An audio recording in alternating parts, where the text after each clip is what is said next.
Very good evening. Thank you all for joining the Sai Satcharita Parayan. I hope you had a wonderful Krishna Janmashtami celebration. Once again, wishing you all a very happy Krishna Janmashtami.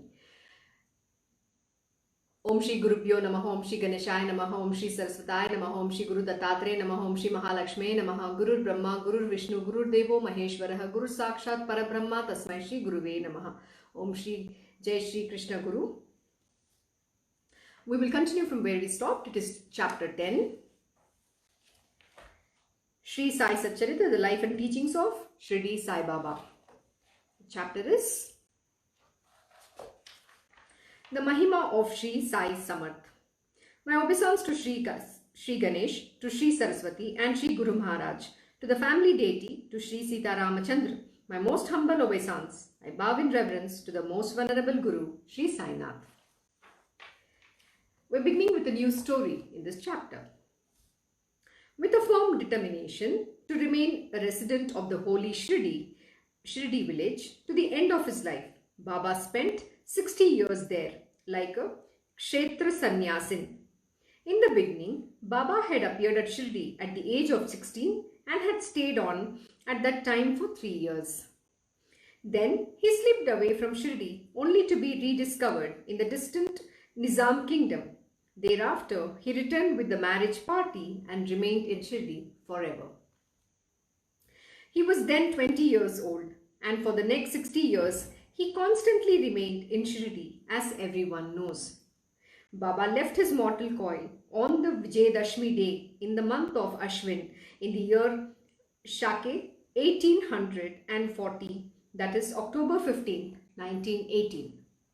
Thus, Baba's lifespan was 80 years and his birth date can thus be roughly determined to be Shake 1760, that is 1838. Can one determine for certain the lifespan of great saints who have conquered death itself? It is a task most difficult to accomplish. These great Mahatmas always abide in their own place without birth or death even, as the sun never rises or sets, but is constant and steady in its place. In the year 1681, Ram Das took Samadhi. Hardly had 2 centuries gone by when this unique personality appeared. Bharat Bhumi, India, was invaded by the Muslims. The Hindu kings were vanquished. The path of devotional worship slowly disappeared and people began abandoning the dharma, path of righteousness. It was then that Ramdas took birth. With the help of Shivaji Maharaj, he protected the kingdom, the Brahmins and the sacred cow from the Muslims. Hardly had 2 centuries elapsed after this when once again disorder set in and there was a divide between the Hindus and the Muslims which Baba tried to bridge. When Ram and Rahim are one, without even the least difference between them, then why should their followers insist on their separateness? And why should they fall out with each other? Oh, what foolish children you are! Let the ties of friendship bring Hindus and Muslims together. Let generous, benevolent thoughts take a firm root in your minds. Only then will you reach the shore beyond. Disputations, arguments are not profitable, nor do we want to compete with each other. Let us always be mindful of our own good, and Sri Hari, God will protect us. I think this is such a valid point at all times. Time and again, we have seen the divine incarnate, manifest into different forms to establish dharma on this planet Earth. Like Lord Shri Krishna has narrated in Bhagavad Gita that every time there is a dharma prevailing, he manifests himself to establish dharma so that people can be put back on the path of righteousness. Even if you look at it today, whatever we are going through is only so that the dharma can be established back. We all have to rethink, rework the way we have been living. We need to understand what is the purpose of having this human existence. I think we did in the in one of the chapters where the purpose of human birth has very beautifully explained by Sai Baba. Similarly, here he's talking about that why are we having these disputations of religion, your religion is greater, my religion is greater. There is nothing like it.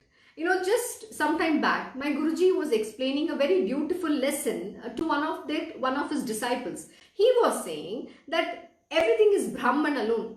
It is that one almighty Lord, okay? You can call him by Krishna, somebody is going to call him by Father in heaven, somebody is going to call him by Allah. Everything leads to one alone. When Baba says Allah Malik, Allah is a name given to the God for those who believe in that form. Or I'm going to call him Krishna because that is the form I believe in. Likewise, you know, in Christianity, they call him Father in heaven. But he's one alone. There's only one. Sabka Malik Ek. Baba says these words. Means the Father of this entire universe is one alone. Then why are we, his children, are having these disputations? Why are we fighting between, you know, whether the Hindu God is great or the Christian God, Jesus is great or Krishna is great? There is nothing like that. Why are we being so intolerant towards each other? You know, as part of our Sanatan Dharma, the Sanatan Dharma itself means brotherhood, being kind, being compassionate, being loving. You know, you need to live and let live. Why is this basic teaching has been forgotten? We human beings are so much self-centered in our own world belief system. You know, we've never questioned who is this God. Have we ever tried to learn and understand?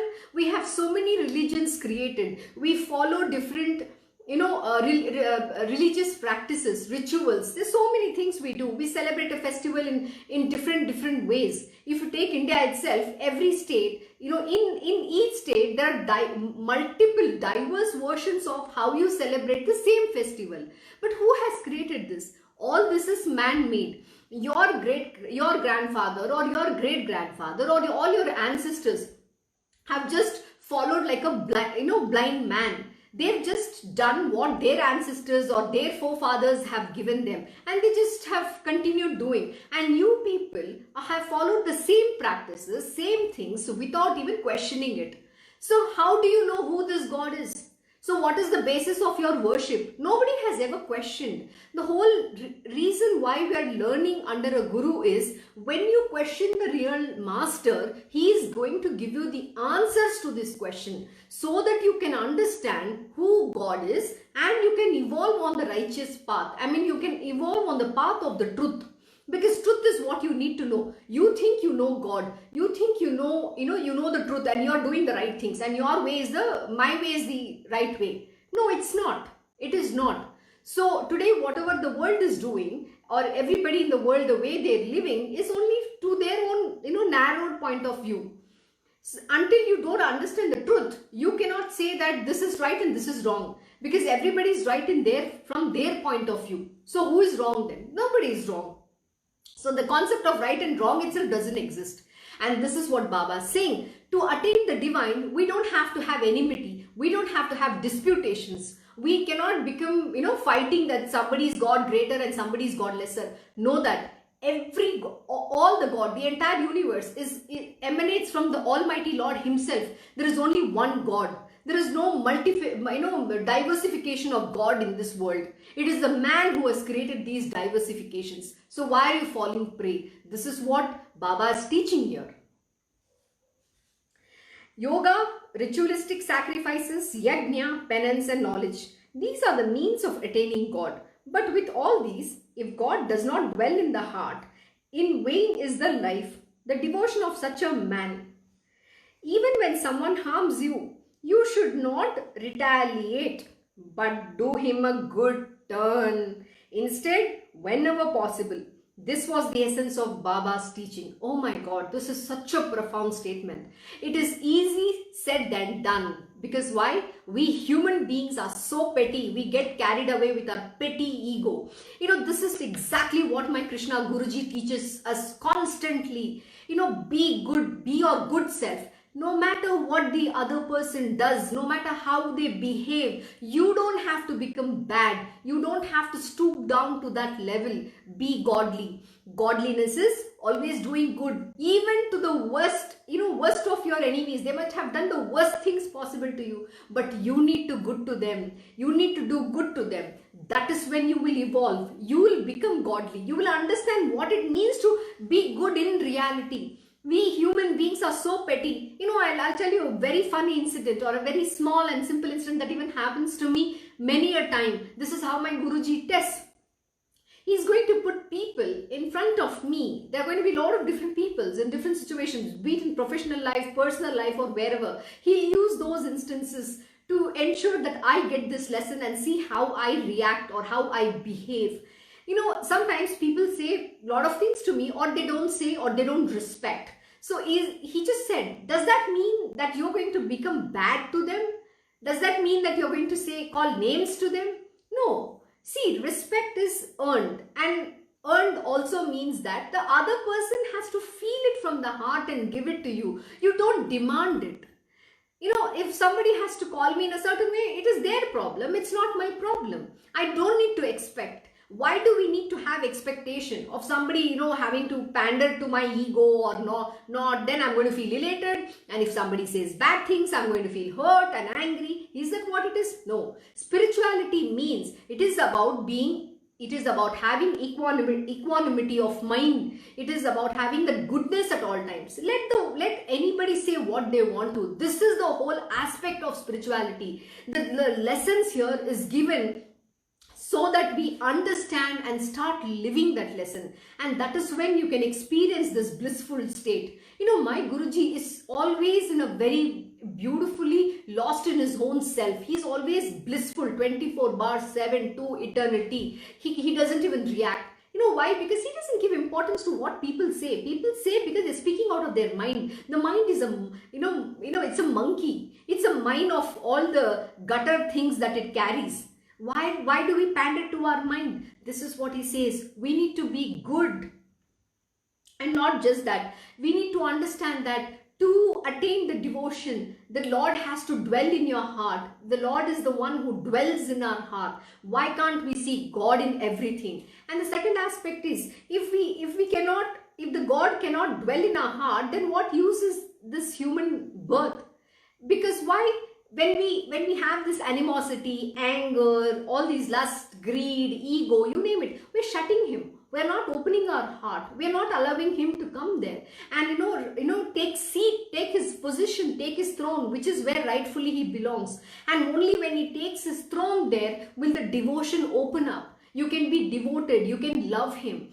But if it is not, then how are you going to be devoted? The word devotion is never going to enter your brain. That's exactly what Baba has said in the previous verse. In vain is the life, the devotion of such a man. Because if God does not dwell in the heart, what use is his life? This is what Baba is trying to say. How do you allow the God to dwell in your heart? Only with goodness, with love and devotion. It has to be pure. My Guruji he'll give me always this one beautiful example. He'll say, you might have 99.99% right, but even that 0.01% matters. It has to be absolutely 100%. You cannot even have that dot of poison in your heart. Like, what he'll say, I have a bottle of Ganga Jal with me, Ganga water, holy water. I'll just add one tiny drop of potassium cyanide in that. Isn't that entire Ganga water now has turned into poison? Similar is your heart as well. Even one bad thought, one evil thought, your heart is contaminated then. How can the Lord ever dwell in there? So how can you, the love blossom or the devotion blossom? It cannot, it will die. So this is what the Baba is also teaching here. So open up your heart, spread goodness alone. Do not fight, do not have any kind of animosity or ego, ill will. We don't have to have any of this. Let the world behave in whatever manner they want to. You just need to take the name of the Lord and be lost in him alone.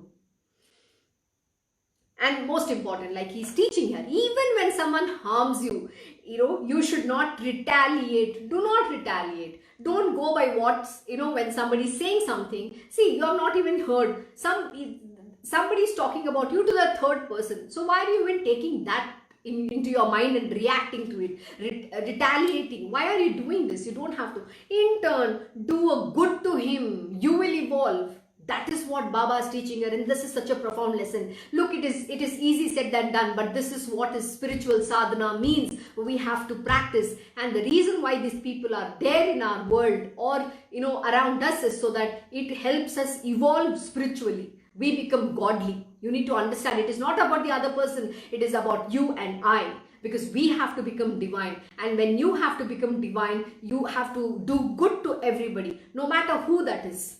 And look, goodness will come to you. That is the way to develop goodness. Otherwise, you cannot attain goodness ever. For one's material as well as spiritual welfare, this advice is most beneficial. This straightforward course can be followed by all, high and low, women and Shudras. Absolutely. It's the most simplest lesson. That one lesson, if you live all your lifetime, you can evolve spiritually. You become spiritually perfect. That's all you need, that one lesson to live. Be your good self. You don't need anything. Why are we having all these shadripus? Anger, greed, lust. We are jealous. We are always comparing. We are agitated. Our mind is constantly disturbed. We are miserable to the core. Why is this? Why do we need all of this? You know what? When you just practice this one simple lesson which Baba has given, this entire book is all about that. This entire Sai Satcharita is talking about this. This one word is good enough for you to attain your spiritual will in this life, right now, here and now. This is what my Guru also teaches. He teaches us, just be your good self. You don't need anything else. When you can harness this in your heart, when you can practice this constantly, you know what? Lord Shri Hari himself is dwelling in your heart. He will bestow upon you that love and devotion. This is how love and devotion can be attained. Not with ego, not with hatred. No, we got to be compassionate, because my Guruji says, look, when someone is an ignorant being, you need to forgive them. Let them do whatever they want to. Why does it affect you? Then where is your spirituality? This is what my Guruji teaches. And you know what? Great beings, the divine, the most divine beings, like Lord Jesus has said, when he was dying on the cross, he says, Father, forgive them, for they don't know what they are ignorant, for they don't know the mistakes they are committing. Please forgive them for all their mistakes. Only a God can say these words. But you know what we humans want? Oh, we want revenge. We want them to suffer. We want them to fail. We want all bad things to happen to them. This is the way the human mind thinks. So where is the spirituality? Spirituality means you need to live this lesson. Be your good self. This one mantra is good enough for the rest of your life and to eternity. Live that. This is what Baba is so beautifully teaching here. Do good to even those who have done bad to you. How profound is that? Can we do? Oh, that man has done bad to me. I need to see him suffer. This is our petty mind. This is how we say.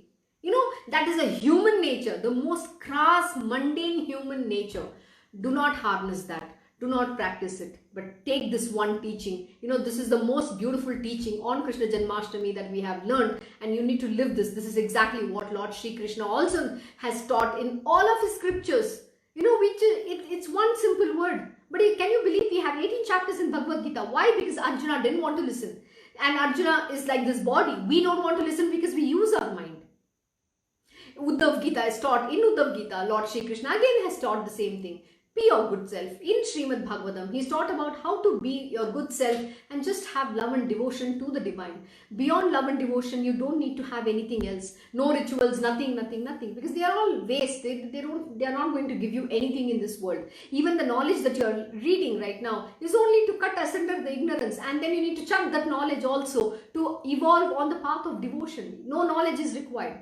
You know, just now my Guruji was teaching something very beautiful. Why do we always go to God to ask things? We're constantly, you know, we have so much desire and we are hankering after material, worldly things. Why do we need to go to God with our laundry list of stuff, you know, which is literally, there's no end to that. It is endless. The list goes on and on and on. Can we just not go with the list? And can we not be a beggar? Instead, can we just ask for the spiritual will, ask for that grace, that can we live this one lesson, help, you know, you need to say, God, please show me, guide me, show me the path on how I can follow this and follow, the teachings that you are giving me and live that lesson alone. This is what we need to seek. Just as the grandeur of a dream kingdom disappears on waking up, so will the illusory quality of this worldly life, said Baba. He whose philosophy of worldly life regarded the pleasures and pains as false had dispelled their dream-like quality by self-absorption and attained emancipation. Seeing the devotee's attachment to the material world, his heart was moved with compassionate concern, and he was anxious day and night as to how the devotee would overcome his attachment to the physical body. An attitude of mind that I am Brahman, a disposition of blissful happiness personified, and a lasting state of desirelessness, in such a one, detachment and renunciation had taken refuge. See, this is how the divine beings are. They are not attached to anything. They are absolutely desireless being, and that is why they can fulfill all your desires, because they don't have any desires. When you ask from them, they are the fakir, they are avadut, they are eternally free. They are such a free being because they don't have anything to do. They are the divine themselves. They're full of love. They're the ocean of love. They're full of compassion. They're blissful. They're completely, lost in their self. It's such a profound state to be in. You don't have to fight every single day to live this material worldly life just because we're attached to, whatever, family, kid, job, you name it. Endless things we're attached. Why do you need to get attached to any of this? This is what Baba is also teaching here. And Baba's main concern over here is that how does he help all his devotees to get them out of this attachment, the delusion of this unreal world? How do he, help them, put them on the path of their swadharma and put them on the path of the righteousness?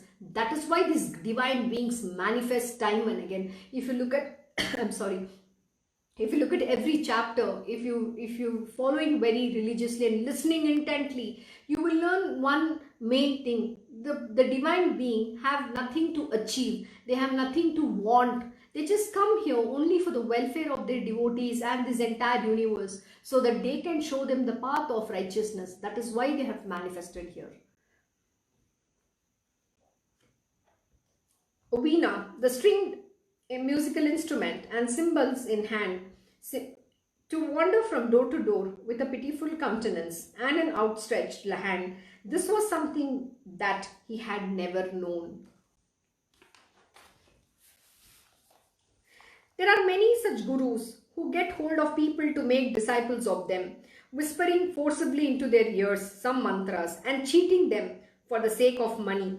They teach dharma to the disciples while themselves following the path of adharma all the while. How can they take the disciple safely across the worldly life and help him to avoid the birth-death cycle? Oh my God, this is such a profound truth. We material worldly people are so blinded by the false and the fake gurus that exist on this planet Earth. Everybody uses, whoever that is, they use this spirituality as a term. It's become a fad these days amongst everybody. Oh, I have this guru, I'm learning yoga, I'm doing this, I'm doing the concoction of my body, hatha yoga, whatever, kriya yoga, you name it. And then they form a huge conglomerate of disciples, and they don't even take care of them.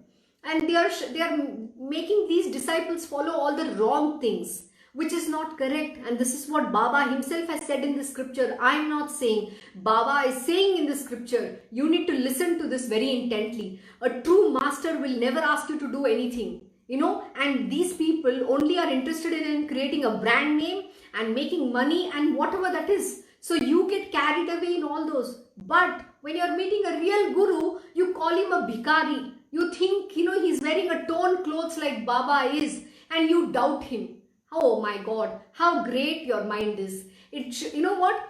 It is when there is a truth standing in front of you, you say that is the untruth, and to the untruth you say that is the truth. So you believe the world of Maya is real, and when the Lord Almighty is in front of you, you start questioning them, misbehaving and whatnot.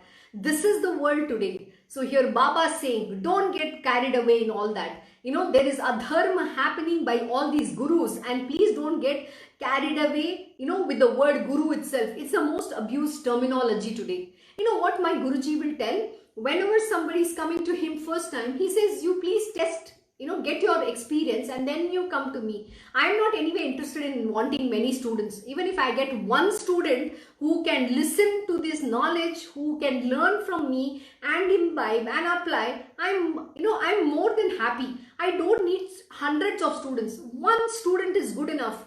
That is all he says. You know what he says? I just need one Vivekananda who can then take that knowledge and impart it to the rest of this world.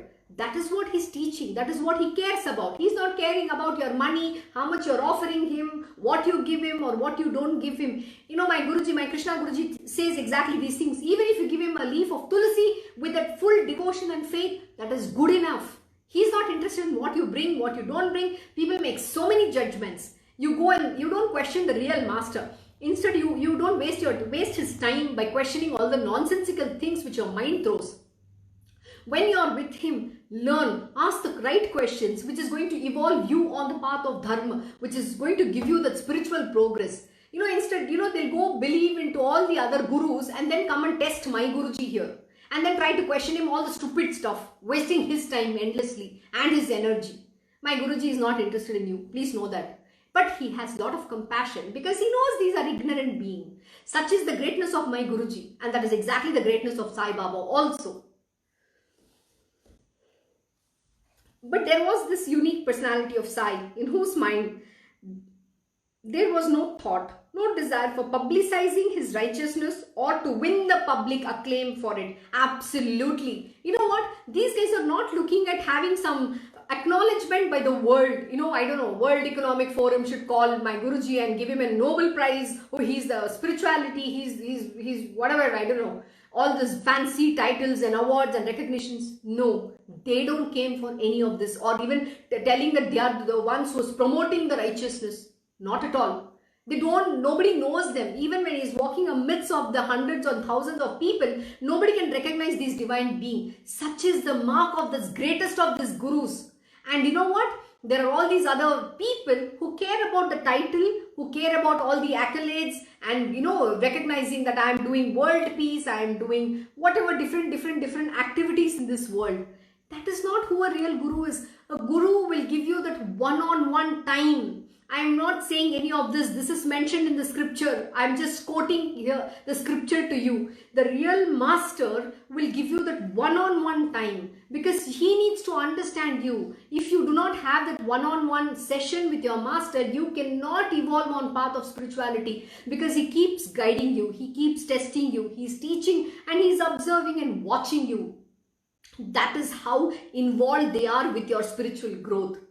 No other worldly people can do this. Only the true master, the real God Almighty can do this.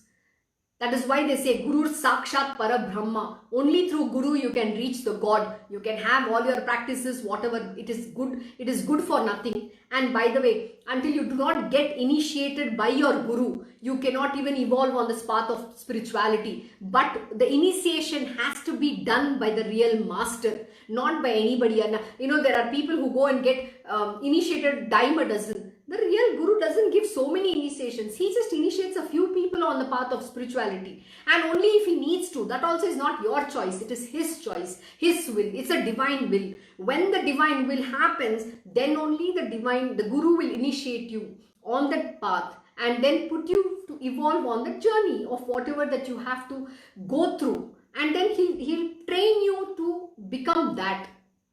So this is how the divine works. So even initiation is not by when you ask. And the Guru mantra is very unique.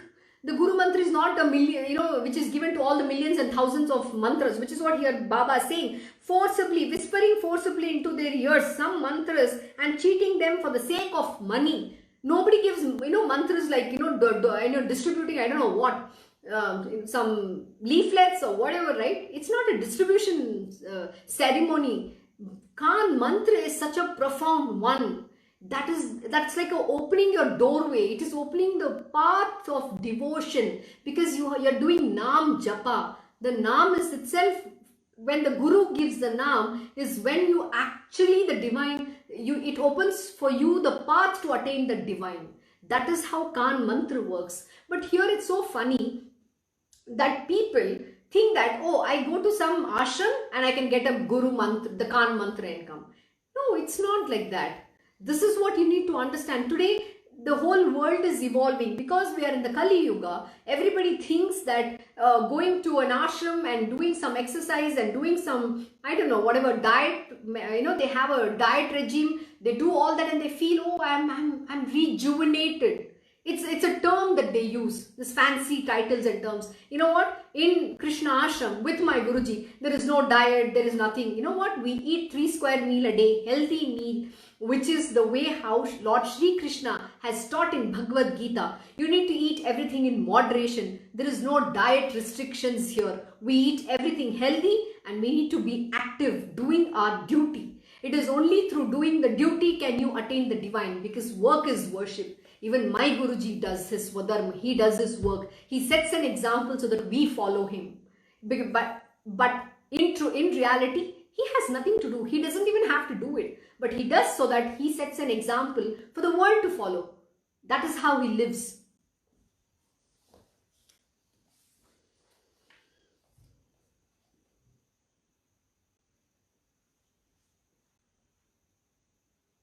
Such has this wonderful personality of Sai that in him there was no place for ego. On the other hand, there was always an inclination to love his devotees deeply.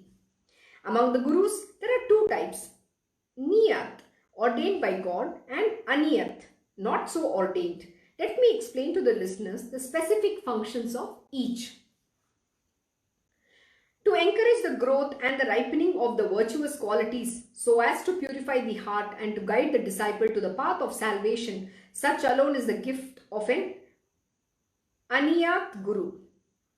But the association with a Niyat Guru results in removing all duality and in an awakening of a feeling of oneness, thereby proving the truth of Vedic aphorism, you are that is Brahman, Samaveda, through actual experience.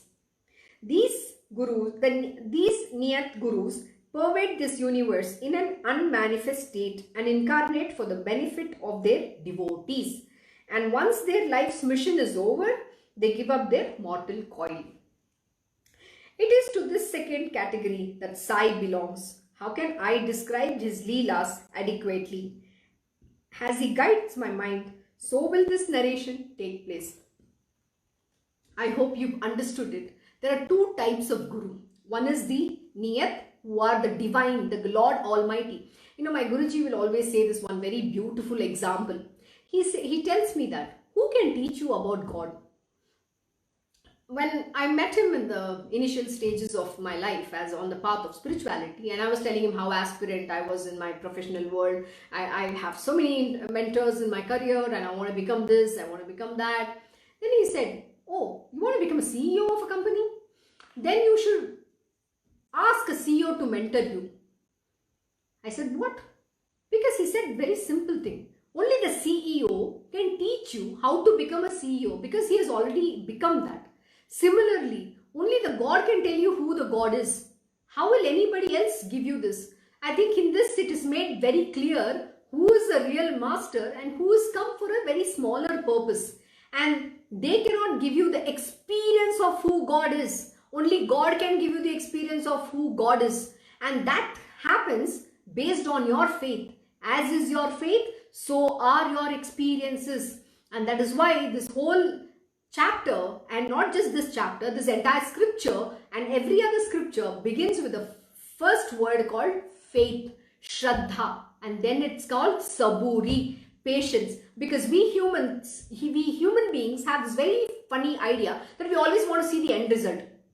Oh, I'm on the path of spirituality. I need God realization right now, here and now, without putting any effort at all. I'm not going to put any effort, but I will want the God realization. You know what? Well, it's a very funny thing. I think I've narrated this story, but I will love to reiterate once again. Despite being, my Guruji's favorite disciple, to me, he did not start my spiritual lesson until my ego was crushed, which means I told him, I want to fast forward. I want to become the greatest. I want to learn all these scriptures. I want to learn it right now. I want to realize God. Oh my God, what all? And my Guruji said, I want it on a platter. I want it very easy. I want it so easy that I just need to achieve there. Come what may, I need to achieve that. This is not the way spirituality is attained. The first fundamental rule about spirituality is you don't even want to ask that. The end result shouldn't even be in the mind. Even God realization is a desire. How can you have a desire of saying I need to be God realized? The number two is I want to be the highest disciple. That is also a desire. Yeah, see, we need to have goals. Doesn't mean that I can dictate terms to my Guruji how I need to be able to attain this or how I need to be attaining that. And the least of all is I don't want to, last but not least is I don't want to put efforts, I want it easy. In today's day and age, we are in Kali Yuga where tamas is predominant and we all are lazy, lethargy, filled with inertia, where we don't want to put efforts. We want everything on a platter and it has to be not even not even putting it in your mouth, but somebody has to chew it for you. That is how we expect today. No. One very important lesson that hit me years later after I was in spiritual is that my Guruji once told me, until you do not work hard, you are not going to get anything on platter. I will give the whole world, but I will not give you anything. I need to see your effort. I want to see how much you have it in you to put effort and work hard to attain that. You know what? You attaining Krishna is what, so easy? No. Forget about even material world success you can attain, but not Lord Shri Krishna. How much is your in devotion? How much you burn for him? How much is your desire to want him? Every moment, how much do you pine for him? How much you cry for him? That is what he wants to see. And how much effort are you going to put to attaining him? Not when we say effort, it is not about just saying, oh, I'm going to sit in meditation, I'm going to do this, do that. No, you're going to do all your work. You're going to, be a very good disciple to your Guru, following every teaching that he's going to give you. Are you going to live all of that? That's the most important. Are you going to stop your ego from coming and trying to, showing or throwing all your tantrums? Those are the things. See, you as an individual is going to have your own tendencies. How good you're going to be in overcoming that. That is what my Guruji is going to see. Similar was my case, right? Even today, I go through these tests. It doesn't mean that, today I'm able to, I've been given this position to read and, expound on Sai Satcharita. Doesn't mean I've become somebody great. My Guruji is the only one who's always great. I am still his disciple and I will continue to learn from him no matter what happens and be always devoted unto him. This is only an instrument. The words are flowing from my mouth. The word is, it's just like a, it's just a tap. From the tap is just opened and the water comes out. Similarly, this body is mere an instrument in the hands of the divine. How the divine wants to use it, why he wants to use it, that is his problem, not mine. But I have to do what is being told to me. Obeying the command of the Guru is very important, and following his diktat and exactly doing all that I've been asked to do is very important. And that itself is self-effort. That itself shows how much I care about my spiritual being. If I don't care, I can become like anybody else, any ordinary mortal on this earth. So this is what my Guruji taught me. Even in the material world, he said, if you do not put your efforts, don't expect success. It's not, to success, right? It's only through hard work. There is no shortcut to hard work, okay? My Guruji will always tell me when somebody comes and tells him, or even I have told him many times in my past, I am working very hard. Oh, really? And then he gave me a very interesting exercise one day to do. He said, morning till evening, can you please write down how many hours of productive work that you have actually done, which means you don't take your, include your travel time, you don't include your tea break, your lunch break, the number of times you're actually visiting the restrooms, remove all that.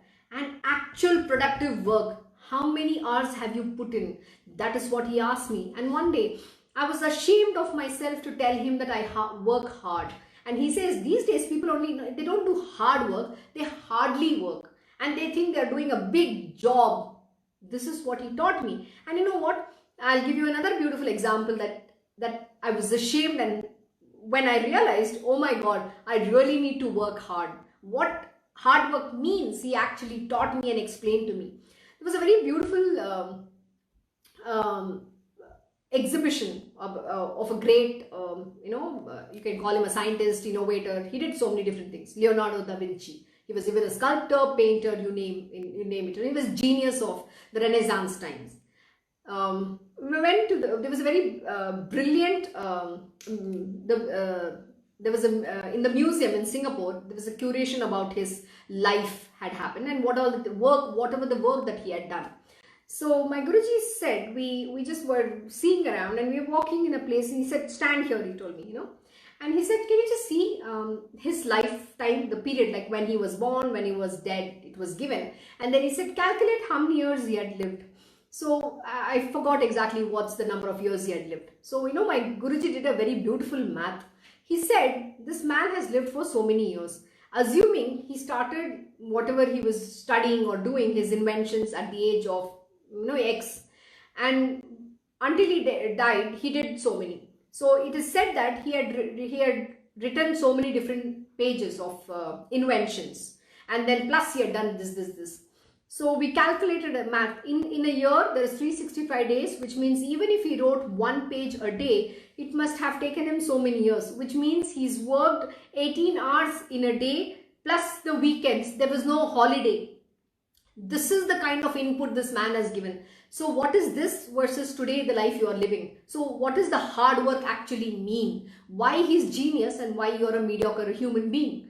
This is the reason. Where is your input and where is your hard work? This is what my Guruji said, and since that day, I don't say I work hard, and every single day I kind of strive to become better and work really hard. Hard work doesn't mean like I lift a heavy weight or I'm talking on the call so many hours. No, it's about how much knowledge have you gained, how much input are you giving for some good and development to happen to the company, to yourself, in every other aspects. This is what it means. And similarly is the spiritual as well. When he's taught, another very important lesson, we human beings forget, oh, it's my satsang time, I will be very attentive and sitting. And after the satsang is over, this scripture is closed and kept. We don't even go back and reflect on that lessons learned. And one of the biggest mistakes even I had made, initial days, yes, I go to my Guruji, oh, today I'm going to learn Bhagavad Gita, I learned everything, I've written down. But you know what, once the book is shut down, we don't open that back. We don't go and revise. We don't go cogitate on what we learned. This is the way today we have become mediocre to the core, even below average. But the real aspirants who really seek, they'll go and sit and reflect on it. My Guruji, he's all-knowing, yet he spends 8 hours in a day just reading, voracious reading. Sometimes I get amazed. I feel, horrible that I'm not able to keep up even a little aspect to his greatness that he has. I watch him, how beautifully he learns. He's constantly learning. He's not even wasting a minute. But we human beings waste our life endlessly. Value your time, value your life. If you want to become something, put in your effort. And that is what will take you ahead. There is no other secret recipe to success. Success is again not in your hands. Don't even bother of the end result. Just keep doing your job. What has to come to you will come, and you will evolve on that path. We are so much attached to our end result. Oh, I worked hard, but I did not get the contract. I put in so much effort. Where did I go wrong? But why are you even thinking that you're going to win that contract? Your duty is to do alone, not at being attached to the fruit of the result. Results is in his hands. What he has to give you, he will give you. But have you been dedicated to the job? That is all you care about. Have you learned something? Have you studied? Have you researched? Have you given the right input? Yes, that is all you must do. Don't even expect what is the end result. Even if you fail, it's okay. That is what the will of the Lord is. Learn from it and move on. Move to the next. There are a million doors that will open for you. Why are you hung up in that one door? It's okay. There is a reason why you didn't get that. Always know this. What you don't get is always a blessing in disguise. This is the truth. It is to to this second category that Sai belongs. How can I describe his Leelas adequately? As he guides my mind, so will this narration take shape. There are many gurus for material sciences and arts, but only he who gives you self-knowledge is the Sadguru. He alone who shows you the shore beyond is all-powerful, inconceivable in his greatness indeed. Whoever went to his darshan would be told that whole secret of this past, future and present without his asking for it. He who saw the Brahman or God himself in all the living creatures, who looked equally upon friend and foe, made not the slightest distinction between them. He expected nothing from anyone but treated them all alike and showered blessings even on those who were ungrateful. Fortune or misfortune did not disturb his equilibrium, nor was he ever touched by doubts or misgivings. It's a very important statement that is taught here. You know what? He says, he expected nothing from anyone, but treated them all alike and showered blessings even on those who were ungrateful. This is the real master. He doesn't discriminate. People can be bad, mean to him, but his grace is equal on everybody. He's always on the equilibrium. He's ever grateful. He's ever, when I say grateful, not grateful, he has to be grateful to anybody, but he shows how to be good, how to be grateful. He teaches all of this. He's always nice. He's compassionate. He's giving. He's forgiving. That is who these great beings are. And we look at them as some, I don't know what, a human being, misbehave, treat badly, do mockery, make fun, so many things. Don't do this. When you recognize such beings, fall at their feet, seek their grace to become good, to become godly. That is what will help you to live a righteous life and attain the divine. While in the mortal body, he had no attachment to material objects like the physical body, house, etc. Thus, only outwardly the physical body, but inwardly he was totally detached from it. To such a one, salvation comes in this life itself. Blessed are the people of Shirdi, to whom Sai himself symbolized God worship, who incessantly remembered Sai while eating and drinking or sleeping. Blessed, blessed is their devotion and love that makes them sing his praises all the time, while at work in the barn or the courtyard, grinding at the quern or pounding the grain or churning buttermilk, sitting at leisure or while at meals or even while sleeping. It was Baba's name constantly on their lips, and but for Baba and Baba alone, they worshipped no other god. Oh, how wonderful was the love these ladies cherished for Baba. How very sweet their loving devotion. It is only such pure love and not erudite learning that inspires such delightful poetic compositions. No doubt, the language is simple, the expression direct, without a touch of learning, but the poetry that shines forth through the words will earn a nod of appreciation even from the learned. Real poetry is an expression of sincere, genuine love, and the listeners can feel it in the words of these ladies. If Sai Baba so wishes, maybe I will be able to have a whole collection of these verses to make into a complete chapter, which will satisfy the listeners' desires to hear them. Formless as God is, he appeared in Shirdi in the form of Sai, but to know him, the ego, all passions and desires must first disappear, for it is only by love and devotion that he can be known. I think we've understood this very well, and this is the explanation that came from my mouth. So this is how you can attain Baba. You cannot attain him any other way. There is no other way. You cannot have ego. You cannot have desires. You cannot be attached to the material world. First, you need to give up all this to evolve on the path of spiritual. And when you meet a great devotee like this, and when you always keep chanting his name, the poetry flows from your mouth. You sing praises, you compose musics for him. Everything opens up from your mouth because his grace is on you. You're constantly taking his name, you're chanting his name. You're lost in him alone, even when you're doing all the activities in the world, yet you have not forgotten. In all of that, you only see him.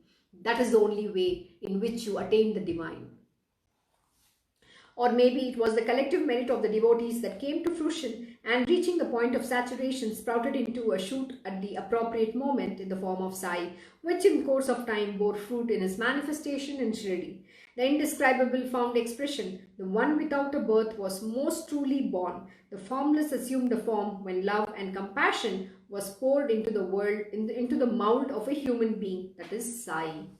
Success and wealth, renunciation and wisdom, power and munificence, such were the 6 most excellent qualities that adorned this form. Extraordinary was Baba's restraint. Himself without any possessions and in an unmanifest state, he yet took on a physical body for bestowing grace on his devotees. Oh, how kind he was! He won the love and trust of his devotees, but as to his real nature, perhaps even God himself could not have understood him fully. Such were his wise and powerful words that even the goddess of speech would not have ventured to utter, and they would have shamed their listeners into humility. These were the words that Sai spoke for the benefit of the devotees. And these words, which rather than translate them, it is better to remain silent, have yet perforce to be narrated, since it would not be proper to neglect one's duty. Full of compassion for his devotees, Baba said with utmost humility, "A slave of slaves that I am indebted to you and have set out to have your darshan." How beautiful. When I said like the divine beings feel grateful to be in presence of the devotees, that is their humility. A slave of slave. Even Lord Shri Krishna says, "I am a servant of my devotees." That is what they say. That is their highest humility that they show. And we think no end of ourselves. Oh my God. We think, oh, we are mighty pleased. Oh, I am the greatest devotee. Who is this I? Stop this bloody I first. And focus, thou. Show your love. Show that humility. Be submissive unto the lotus feet of such divine being. That is when you can evolve spiritually. It is indeed by your great kindness that I have met you. I am but a worm in your feces, by virtue of which position I am most blessed in this universe. That is exactly what Baba is saying here. This is how you need to look at yourself. You are but a worm.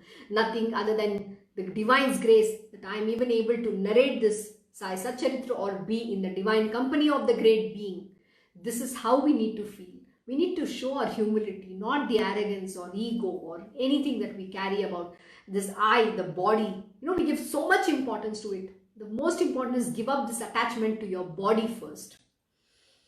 Oh, what modesty Baba had, what fondness for being humble, and what a perfect state of egolessness too. Such was also his courteousness. Baba's above words have been cited as being genuinely true. Should anyone think that I am being disrespectful, I can only beg their forgiveness. It is not, Hemad Pant who has written these words. It is Sai himself has said these, and he is only an instrument who is narrating these words here. So likewise, I am not quoting anything out of scripture. It is what Baba has said here. Baba has taught here. This is exactly the words from the scriptures which I am explaining to you. If my speech is defiled thereby, and if you are to be absolved from the sin of listening to it, let us chant Sai Naam repeatedly, which will clear the blemishes of all. Sai's grace is the fruit of our penance of several births. It brings us a joy as boundless as that of a thirsty traveller who finds a pan poi. Although it appeared to us as if the palate relished the different tastes and flavors, he was not even conscious of it, for the tongue knew no relish for the food it tasted. When there were no sensual desires at all, how could he enjoy the pleasures thereof? And then such pleasures had not the power to rouse the sense organs. Could he get entangled in them ever? Yes, the divine beings don't know what they eat or, have any enjoyment to the food, or like, I like this, I don't like this. They don't care about it. They're dead to any of the sense pleasures. Whatever is offered, they mix everything. I think we discussed this enough in the previous chapters of why Baba makes madhu curry when he's accepting all the food and he mixes everything and then he has that. And it's called desireless food. Not only a desireless food, but also there's no taste attached to it. He's not pandering to his sensual pleasures of flavors, the different kinds of flavors. Likewise, my Guruji, when he's eating, he's just disconnected. He just mixes everything and eats. He doesn't even know something is nice, something is not nice. When we cook, we expect my Guruji to say, "Oh, Guruji, have I made this? Did you like it?" My Guruji will, what the answer he'll always give? Okay. It doesn't matter. He just says okay. You just need to be accepting, because we expect a pander. Oh, this dish is great. Oh, it's very nice. I loved it. He's not going to say anything. It doesn't matter to him. You made it, yes, but if it is not, there's something wrong, or the way you have cooked, so that you learn, is when he'll tell you what the mistake is in that particular food that you have made, not otherwise. But he's not pandering to his sensual pleasures. You need to understand this. His answer is always going to be okay, which means you just need to be happy with it. Don't expect a praise from your guru.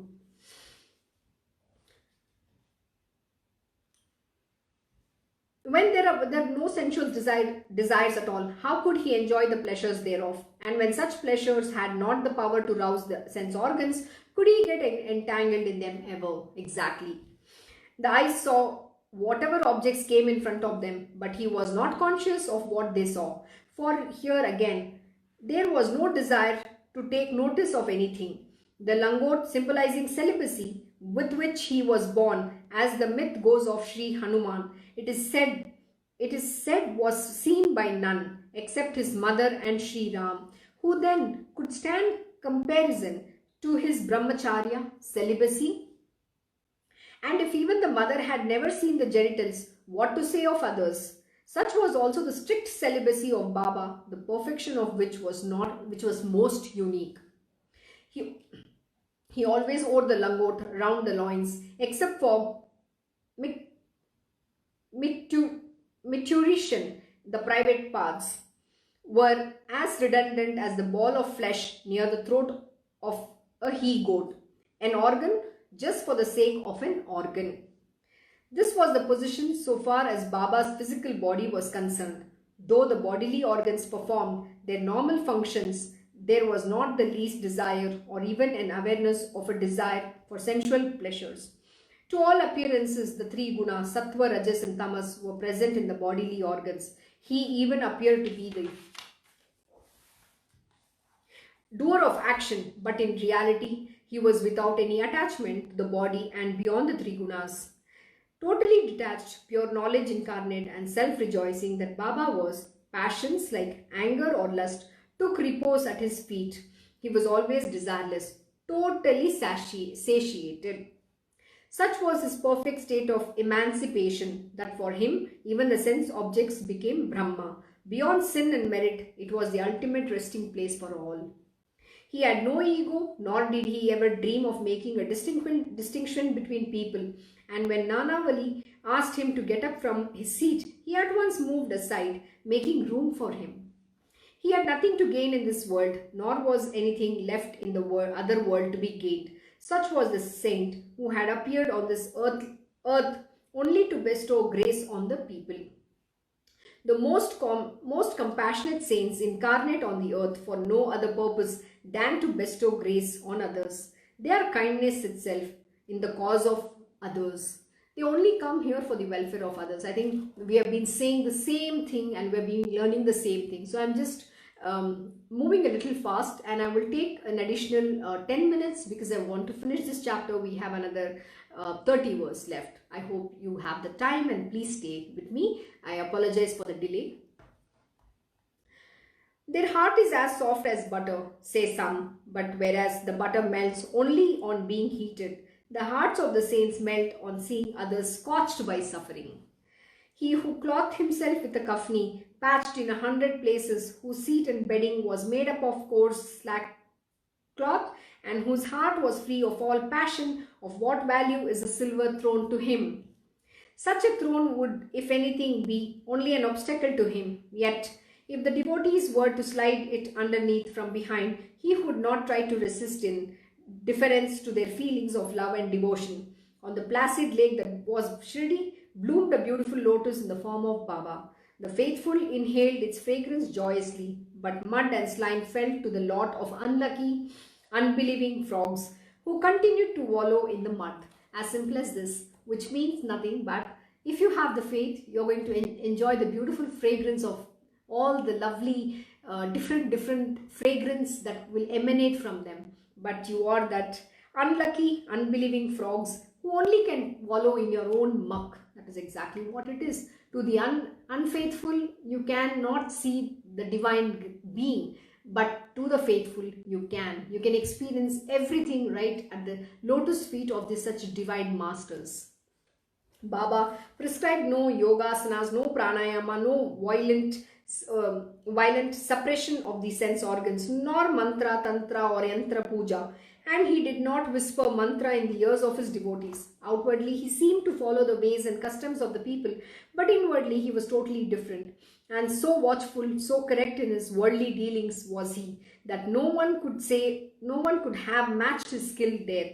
For the benefit of the devotees, the saints incarnate for the devotees alone, all their feelings, their emotions, their worldly dealings. Remember this. However they represent, whatever they do, it is only for the good of their entire disciples and devotees and this entire universe, not for any other purpose. Sai Maharaj is the abode of peace, a dwelling of pure, blissful joy. I prostrate before him in obeisance with a heart pure and unconceited. The place to which Maharaj came walking of his own free will is a holy place of great merit. Without tremendous merit from the past, such a great treasure is hard to come by. So very true. The divine will come on their own will. There is some merit. Likewise, we are all grateful to be serving like our great Guruji, like Krishna Guruji, and to be with him itself is some blessing. There is some merit. That is why we are in his presence. Otherwise, we cannot have such kind of a blessing at all. Baba is neither a pure robust seed will bring forth juicy, delectable fruit.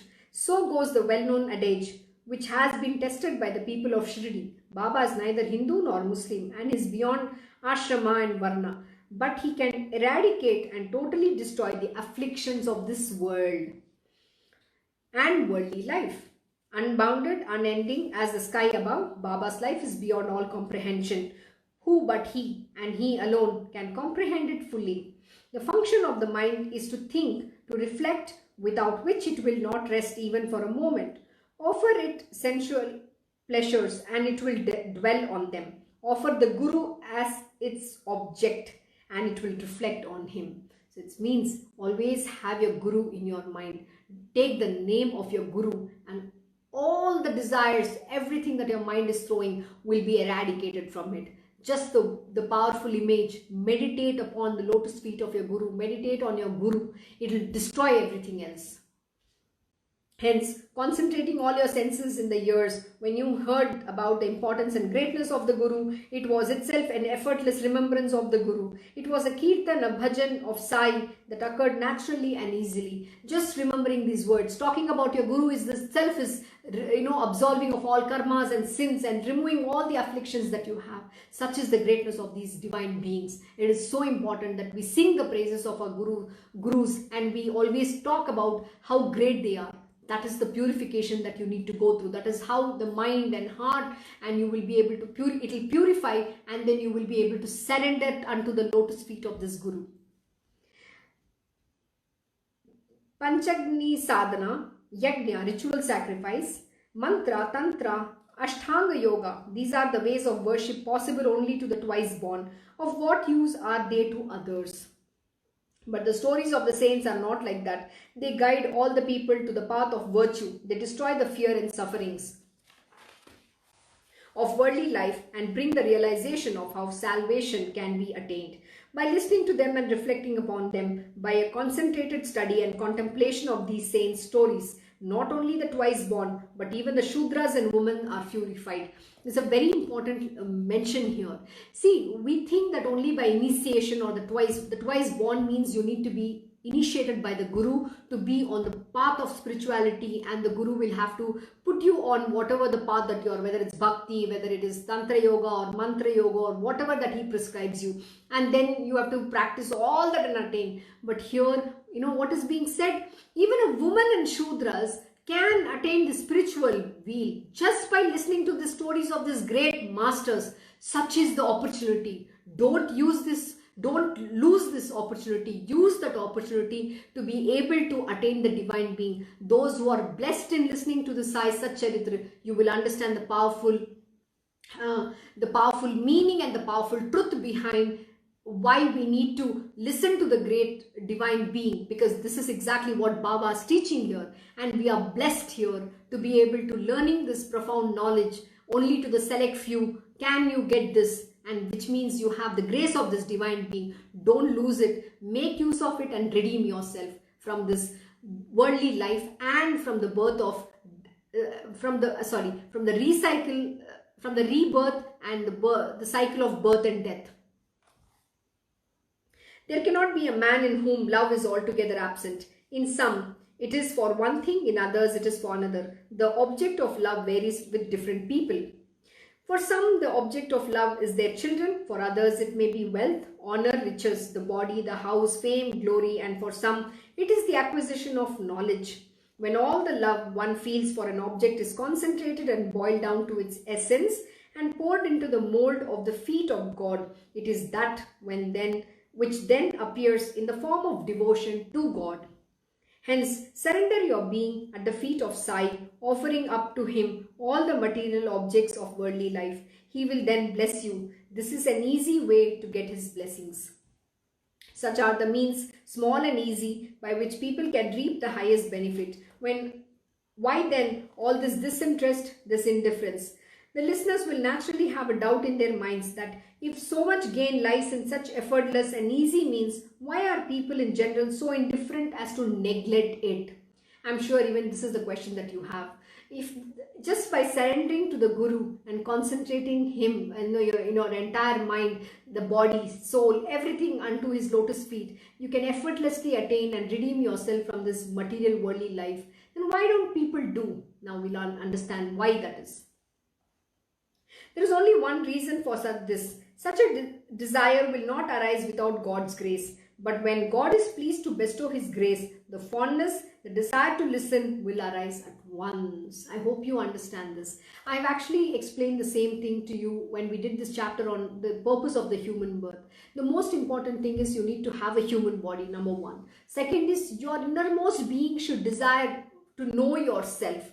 And then the third thing is the God's grace should dawn on you. When these three things comes together is when the Guru finds you, and then this grace opens up in listening to his divine glories, the stories, and then the knowledge opens up, and then you evolve on the path. And today, if you are that lucky one, please make use of that opportunity. Do not lose it. Keep the saintly company of the Sadguru. Disentangle yourself from the meshes of this worldly life. It is in this that for your fulfillment lies. Of this, have no doubt whatsoever in your mind.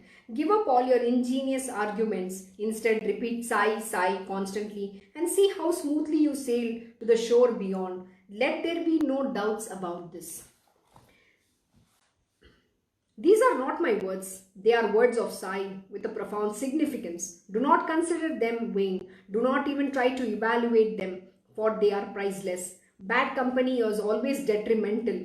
It is the home of excessive sorrow and suffering and will lead you astray without your knowledge. It derives you of all happiness away. Who else but Sai, Sainath or the Sadguru can remove the evil resulting from such bad company? Preserve carefully, O devotees, these words of such compassionate concern that fell from the mouth of the Guru. They will ward off the evil influence of the bad company. You know what? When the Guru's grace dawns on you and when the Guru is with you, all the bad and evil things that is happening in your life, bad company plus all the bad and evil, everything that is happening in your life will be eradicated on its own. It will just be, you wouldn't even know how it disappeared from your life. That is what it is. Be it whether the people or anything, even some things bad happening to you, nothing will remain with you. As this created universe attracts the eye, the heart, always captivated by beauty, is lost in admiration. But when the same eye is turned inwards, it gets engrossed in the company of the saints. So great is the importance of this satsang, the company of the holy, that is completely destroys the ego. Hence, no other means is as effective as satsang. So always listen to these teachings. Always keep the company of the holy people. The satsangis is very important. You need to always be in the company of the saints and the sages. That is what is mentioned in all our scriptures.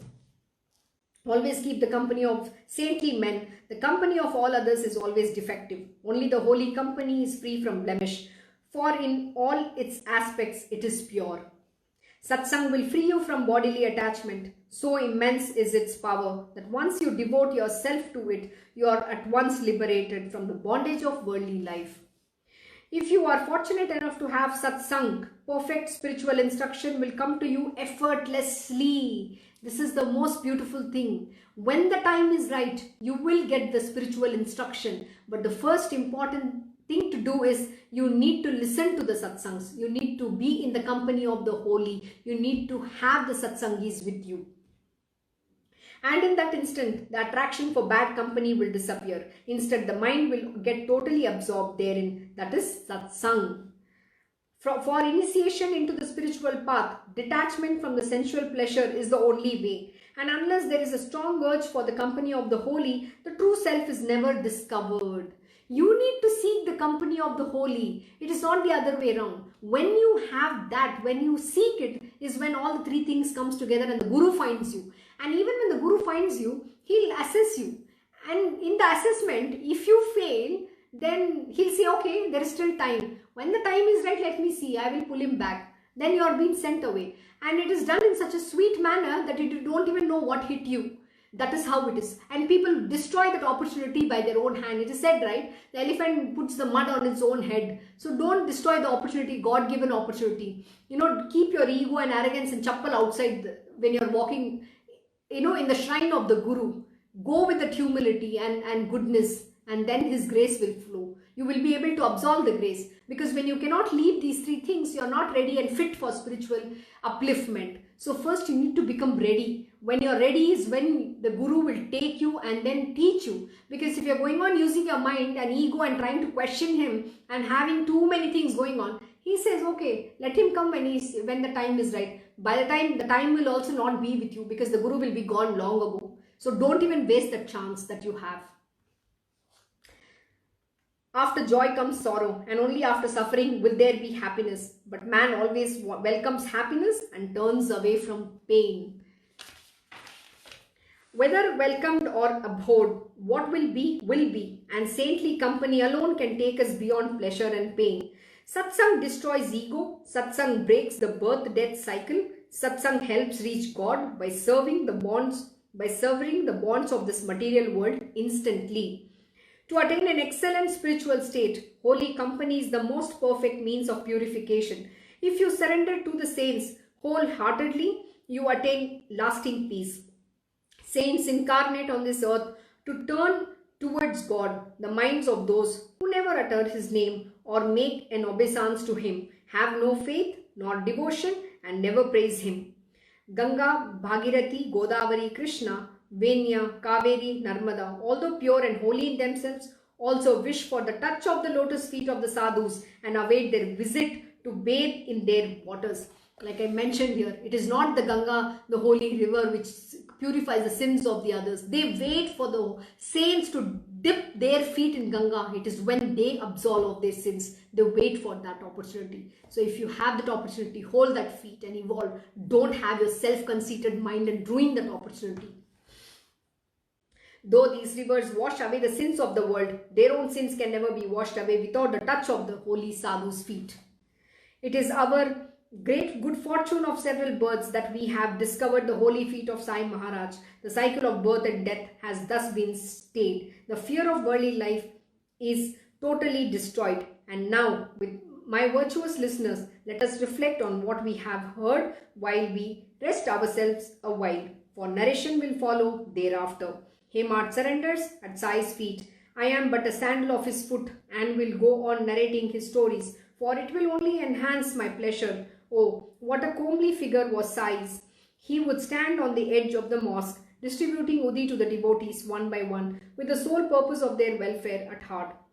He who knew how illusory this worldly life is, and was constantly engaged in blissful self-absorption, with a mind like a flower in full bloom, before him I prostrate in obeisance. He who gives Brahmanyana or supreme knowledge by applying the collyrium of knowledge into the eye to that great Sai, I bow in obeisance. The next chapter is even better than this, which as it enters your heart through the ears will purify it and cleanses it of all its impurities. We'll be to all. Here ends the 10th chapter of Shri Sai Samarth Satcharitra, called the Mahima of Shri Sai Samarth, as inspired by the saints and the virtuous and composed by his devotees, Hemad Pant. I sincerely apologize for taking additional 15 minutes, but it was very important so that you understand the greatness and importance of this divine being, the gurus who are the real masters. I hope today you had some understanding of it. We'll meet you tomorrow at 7 p.m. Thank you once again. Om Shri Mahaganapate Namaha. Om Shri Gurudev Datta. Om Shri Sachidananda Sadguru Sainath Maharaj Ki Jai. Om Namo Bhagavate Vasudevaya. Digambara Digambara Shripad Vallabha Digambara. Om Shri Krishna Guru Nathanatha Shri Guruve Namaha. Om Devi Durgaya Namaha. Om Shri Krishna Arpanam Namastu. Krishnam Vande Jagat Gurum.